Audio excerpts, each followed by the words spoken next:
Hi, my name is Woodrow Wilson. I am the CEO and founder of Clinical Imaging.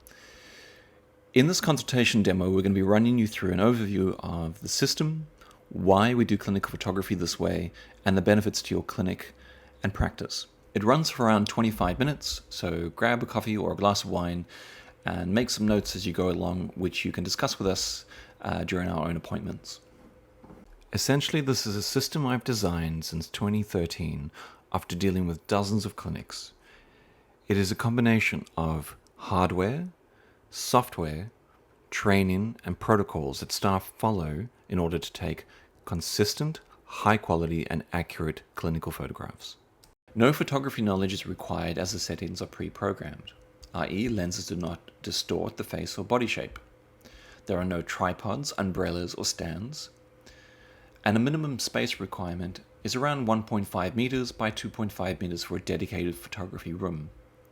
However, this can also be shared with a treatment room. Often we install in environments where there's a treatment space with a laser machine, and in the corner we'll have a photography area. The patient positioning system is installed to guide staff and patients in the correct sequence of positions for the modality they're trying to photograph, either, say, injectables, dermal concerns, or surgery to the body.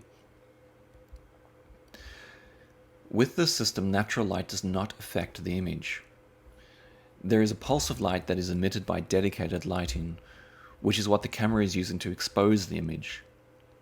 So, this means you can have a room that is well lit, with light that changes throughout the day, and that won't affect the image, which is often a concern that clinics bring up with us. We install hardware and software, i.e. computers and software on those computers, that captures the images and manages the database really efficiently to be able to store and distribute it according to rules that we will outline in this presentation. And the system is cloud integrated, which means backups are automatic and files can be accessed on multiple devices off-site or within the same practice. This is, of course, backed by really good security, which we cover in a slide deck later on. Some short vital statistics on the company. It was founded in 2014 by myself. We've installed over 95 clinics across the world as of November last year, and I'm really proud to say that's been across multiple markets, in multiple environments, from plastics to dermatology, cosmetic injectors. We routinely conduct workshops for industry bodies such as Allergan, Galderma, Teoxane, the Australian Society of Aesthetic Plastic Surgeons, and various laser companies. As of 2017, we are part of the AMI faculty for training on clinical photography. And we have a charity partner in Interplast, which is a charity that sends plastic surgeons and allied health members across 17 different countries in Asia Pacific to train, educate, and operate on some of the most remote communities around the world. And we've had the pleasure of raising funds for them for the past 4 years, and having been on many surgical trips with them, I can vouch for the incredible work they do. That's enough about us, but if you want to read any testimonials, there is a snapshot on Google Reviews. So, the why. Why do we take clinical photography seriously? We actually made a dedicated video about this on our website, but in a nutshell, clinical photography will help your business bottom line. We've seen this across numerous sites over the last 7 years, and really been proud of that. We've seen this across numerous sites over the last 7 years, and we're really proud of how we've been able to educate patients and give surgeons and nurses the tools to be able to communicate the incredible work they're doing. Good clinical photography will build strong relationships with patients. It'll help stand out your clinic on social media. It'll earn credibility at industry presentations, and it will strengthen your brand. This isn't rhetoric, it's experience that I've seen with multiple clinics over the past 7 years, and we're really proud of how we've helped their business. In a clinical sense, it allows you to record, track, and evaluate patients' baseline anatomy, treatment outcomes, and results over many years, something that patients can't objectively track themselves. It legally protects both patient and clinician in the event of a disagreement. It plays a vital role in educating both patient, clinician, and industry about the effectiveness of a treatment or a particular technique. It and more clinical photographs are used to effectively market images of these patients' outcomes on various channels. The boring stuff is really important. The guidelines from APRO are very explicit. Whilst testimonials are illegal and cannot be used, clinical photographs can be. However, there are some guidelines on the fact that they have the significant potential to be misleading.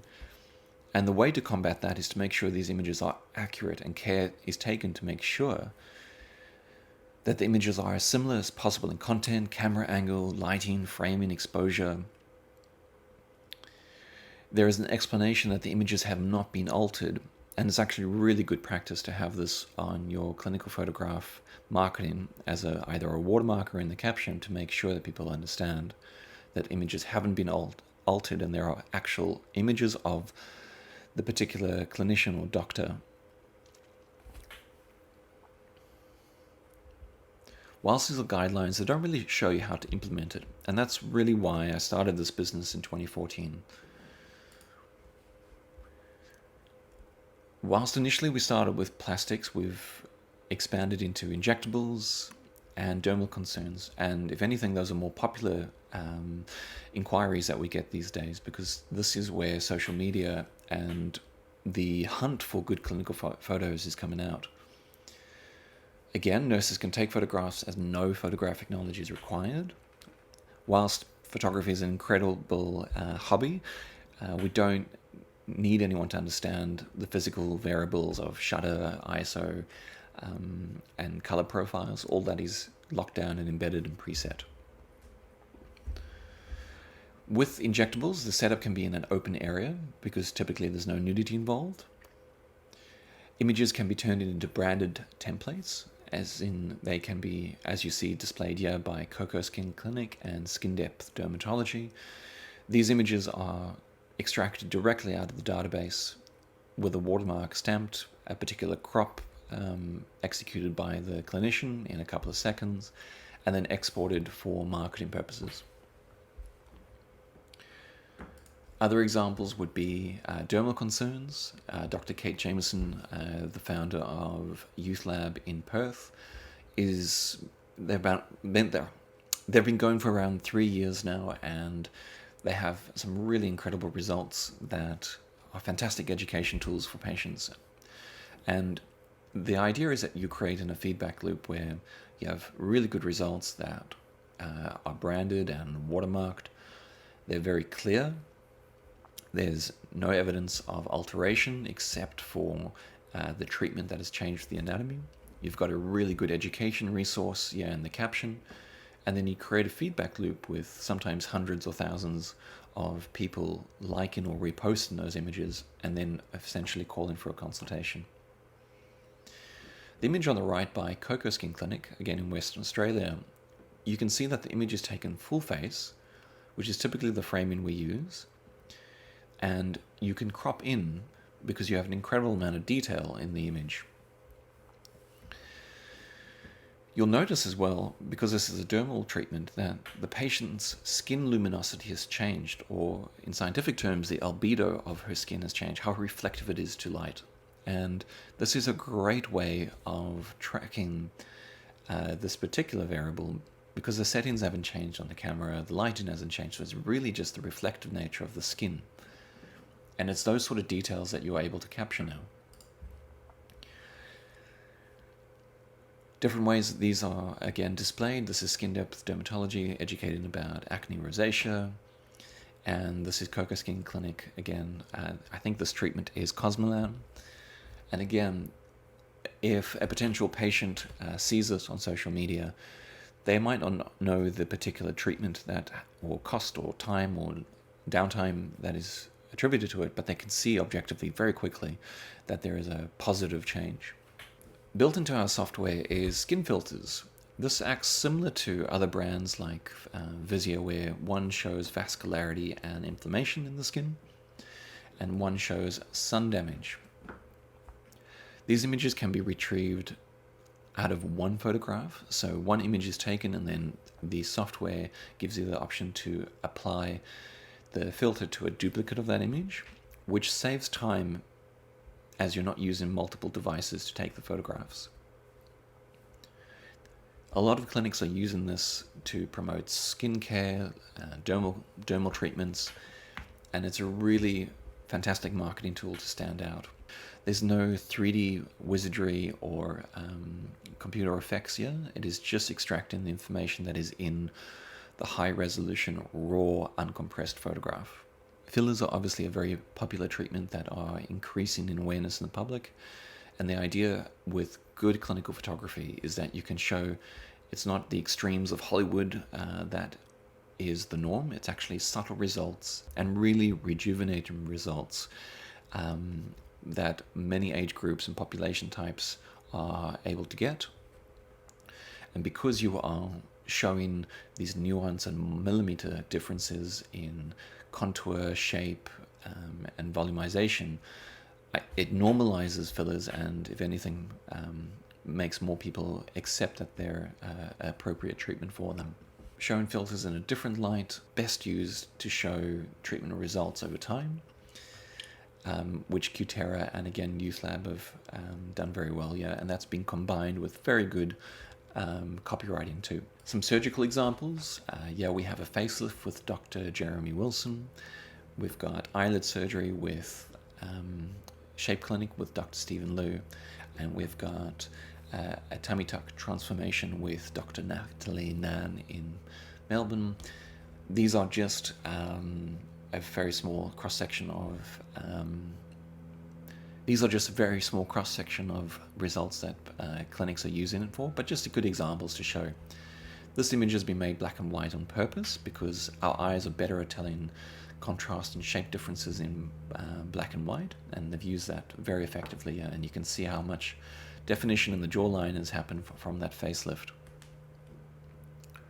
A popular way of marketing with clinical photographs now is the use of video, and you can see how this has had 2,541 plays. You can deep dive into some of the case studies on our website on how some clinics use before and afters for marketing, but this is just a good cross-section. By far one of the most popular and by consequence busiest clinics for breast augmentation reduction surgery in the country is Hunter Plastic Surgery up in Newcastle, and you can see they are using both video form and clinical photographs in their social media marketing portfolio. And again, these tools I give to everyone, and some clinics are absolutely thriving with them because they understand the importance of it, and they are marketing with clinical photographs on a daily basis with campaigns that run for months at a time. In the bottom right here, we've got a septal rhinoplasty by Valley Plastic Surgery. We have breast reduction by Dr. Mark Magnuson up in Toowoomba. We have a breast augmentation by Theo Birch up in Sunshine Coast. And it's a good cross-section to show what the surgical community are doing.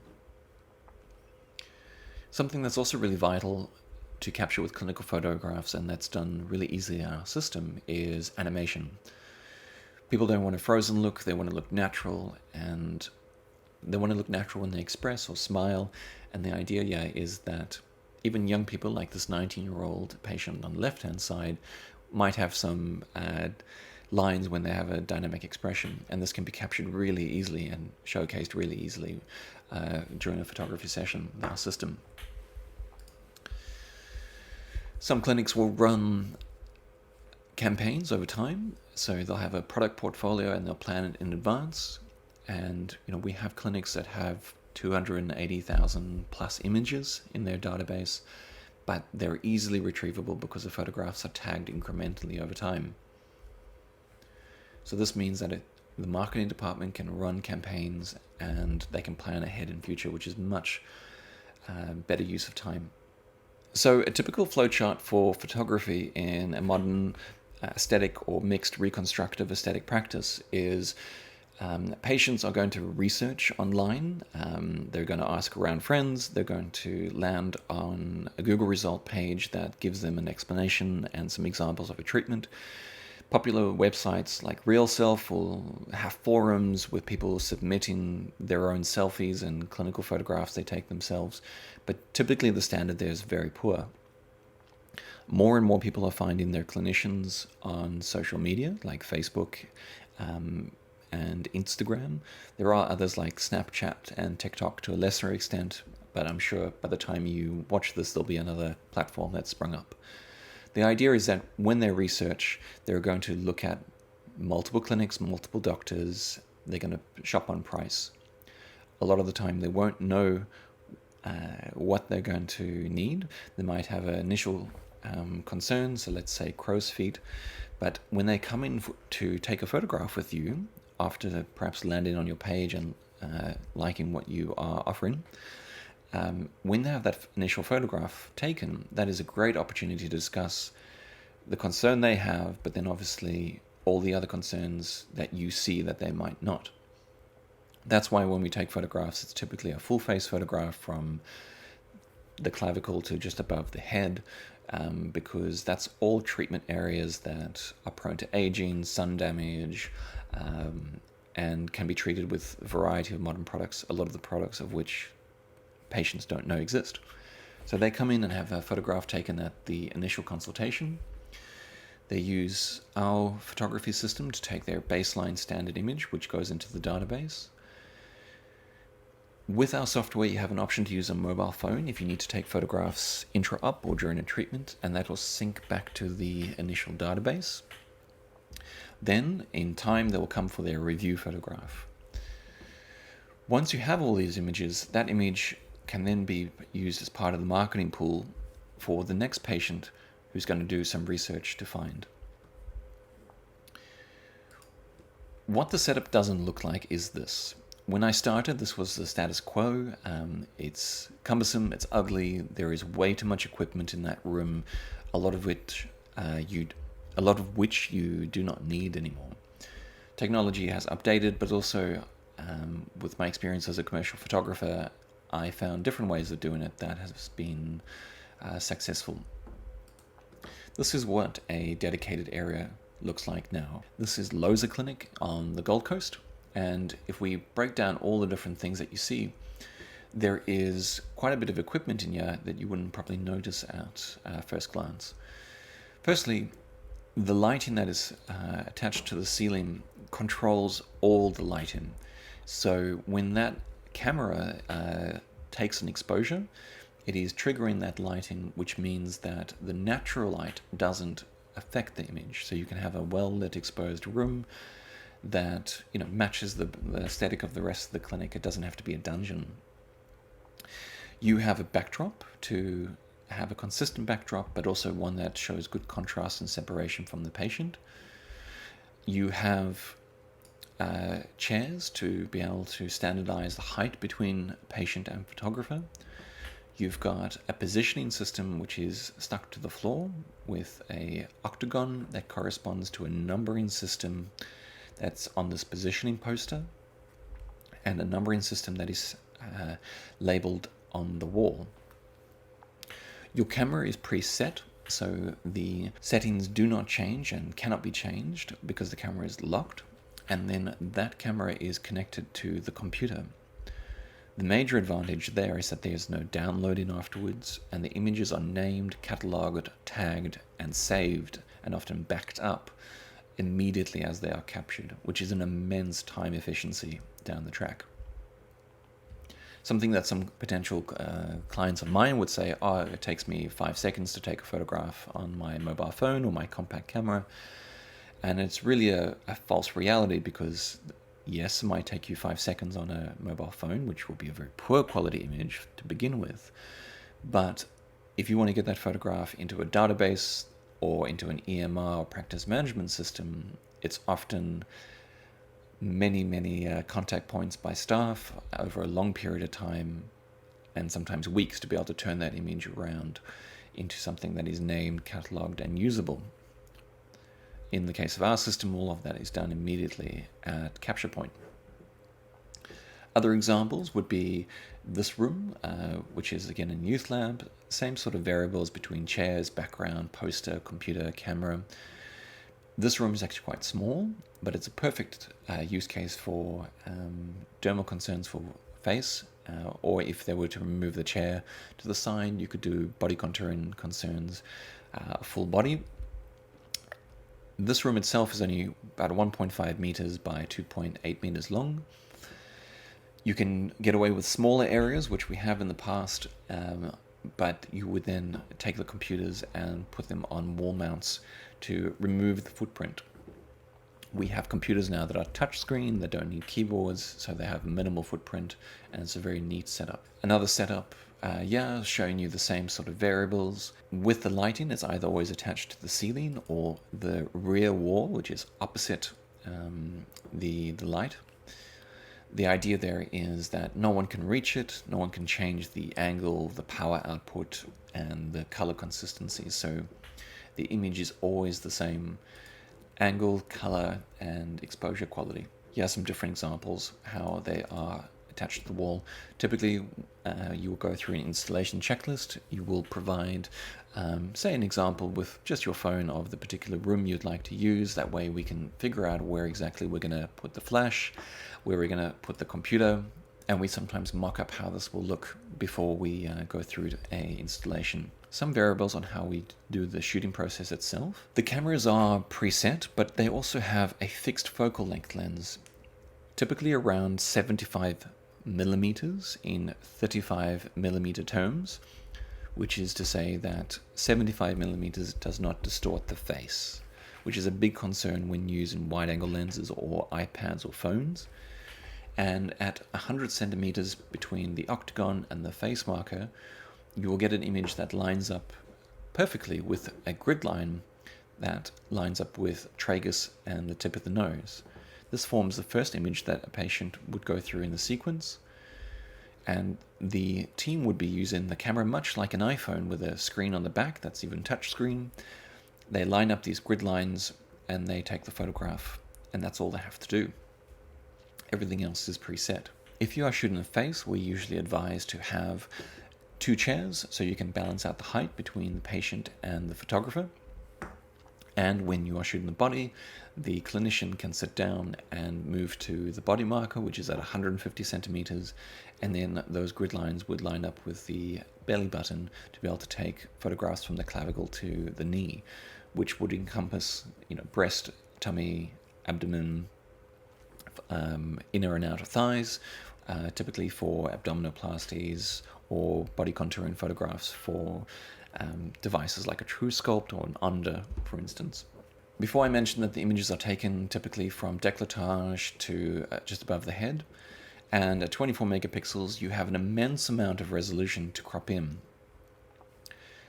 In a patient like this, who is in their 50s, you'll see lots of dynamic lines and skin laxity, and the detail that's resolved in these cameras is immense, so it really gives you, in one image, a lot of information.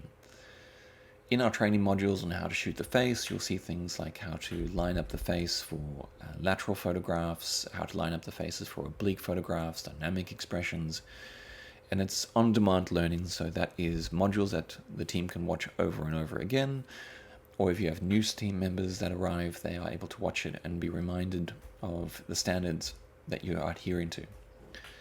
The idea is you get as much information in one photograph as possible. So in this case, in an oblique photograph with a natural smile with the patient, we are getting dynamic lines, we are getting OG curve, we are able to see tear troughs, nasolabial fold, lips, and if we had to zoom out, décolletage, forehead lines, all in one image. And because it's a high resolution image, you can crop in later as demonstrated with those social media templates beforehand. When a clinician opens the software, they're typically greeted with a welcoming window like this, which has quite a few panels, but it's very simple once you get your head around it. There is a clinical imaging toolbar. There is an area where the clinic logo or splash page would be, and this can be customized to be current advertising campaigns or specials or devices or before and afters that you want the patient to see. There is a database of where all the patient names would be. There is different viewing modes between comparing, single view, grid view. There is a film strip of images that are in a patient's folder chronologically. And there is these triangles which give you the ability to open and close multiple panels. There is a separate video on our website about our proprietary software, Clinical Imaging Toolbar, which is what the clinicians would use to capture, interact, and distribute images in the catalog with. But broadly, a patient will either go through a new or a current patient workflow. So if they're a new patient, the software will open this up and will ask the clinician to put in some variables: first name, last name, date of birth. Variables which can be changed. It could be initials, comma, it could be first name with just the initial, then last name. It could be client ID. We customize this at installation. Then you select the stage, so pre, post, or immediate post.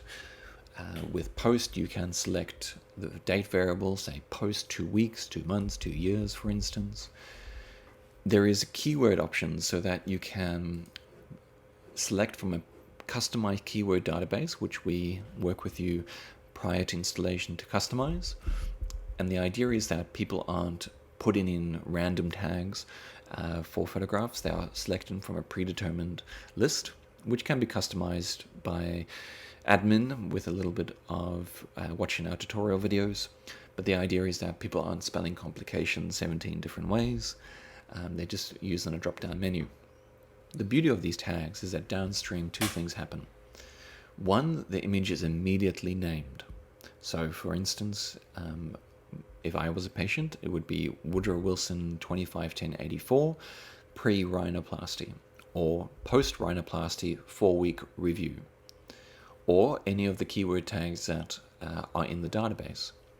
Those tags will then automatically populate in the database, and they can be isolated for retrieval, for marketing, for consultations, very, very easily. The second thing that happens is that these photographs, when they get extracted from the database, will have all those variables in the file name. So, for an example for me, would be Woodrow Wilson 251084 pre-rhinoplasty, and let's say WM, which is the initials of the clinician taking the photograph. So it gives you a way of separating the database by clinicians who are shooting their patients. It gives management a lot of bird's eye view on what's happening with photographs, standards, or complication cases. Every clinic has slightly different EMR or PMS systems, and we create customized export presets for this, which means that a one-click action from the staff would extract those images from the database and say, put it in Genie's Image Pro module, or sync it to the cloud for staff to attach to the patient directory off-site, or simply be able to consult in a different room or a different clinic. If we deep dive a little bit, a typical install will have the camera, which is shooting raw files instantly to a computer in the photo room, and there are very strict specifications on what that computer can be to make sure that it is stable. Some configurations will be shot directly to a server on site, but those are more legacy clinics who have an on-site server. Increasingly, it's more cloud-based. If you are using a cloud-based workflow, the images would be downsized immediately to save on bandwidth. The software would send out downsized images to the cloud. I've said 5 minutes, but it could be 1 minute depending on your fiber optic connection. And once they're on the cloud, they are able to be consulted with on an iPad, a mobile phone, another terminal, or a browser. Adobe Lightroom has a bundled cloud system which uses Microsoft Azure, as mentioned before, and they have very competitive rates up to 1 terabyte, which is more than enough for most clinics. You might have your own cloud service, and we can adapt with that as well. A small word on security. In order to access the database, there is a username and password which we set at installation. This username and password sits behind 2-factor authentication, which means that a security code will be sent to a nominated mobile phone every time you log in. This can be toggled on and off depending on your preference. The data is encrypted when it is stored on the cloud, and it is stored with Microsoft Azure in Sydney, which is compliant with APRA guidelines on medical data being stored in Australia. So to summarize, images are captured directly to the computer. There's no memory card or downloading afterwards. Each capture session has tags, such as name, date of birth, date of capture, and the images are available immediately online. This means that simultaneously multiple clinicians can access the images for consults, either in the photography room or in other rooms. The end goal is to have an accurate database of clinical photographs to use internally, say in your waiting room, or online on your social media platforms. We train the staff on how to do this with comprehensive software training. God, my brain's dying. We train the staff on how to use this with comprehensive training modules that are built on demand for people to grow with them. Obviously, you're not going to know all the advanced features on day one, but the idea is that as you grow, there is modules for you to use and learn. At installation time, we will do a remote install if you're international, or if you're national, we will install in person and train you in person. We have remote access to this database with security and passwords that we get at time of installation with you so that we can troubleshoot and train. But the idea is that we're keeping you up to date with all the new training assets as and when they are built. My experience of the last 7 years is that people do not read manuals, so we've really moved to an online form of video training modules, which millennials seem to enjoy a bit more, and baby boomers can watch on repeat as they need. Obviously, we are available to log in and train as well, and for your first few weeks, we certainly do a lot of hand-holding. At the end of the 12 months, there are different support packages. You can either continue on a support plan with us, or you just take over the software subscription and we charge per ticket. On our website, there is a lot of training video examples, which you will see in the caption below, and feel free to watch. So the next question is, what is included? We have multiple packages for multiple types of clinics. We have a mobile version, which is just your basic fundamentals to be able to use laptop and a mobile flash unit. We've got a build your own, where we send instructions and purchasing lists and assemble it remotely. And then we've got a full kitchen sink studio package, which includes computers, televisions for consultations, and we install on site. Quotations are usually refined after an appointment, so feel free to book an appointment on our website, and in about half an hour we can go through all the variables and get a more accurate quotation. Thank you for watching this short consultation demo. If you'd like some more information, head over to our website to have a look at case studies or lodge an appointment. Or if you want to see what a lot of our sites are doing on their own social media channels, we curate and promote a lot of them on our own Instagram clinical imaging systems. Thank you for your time, and look forward to hearing from you soon.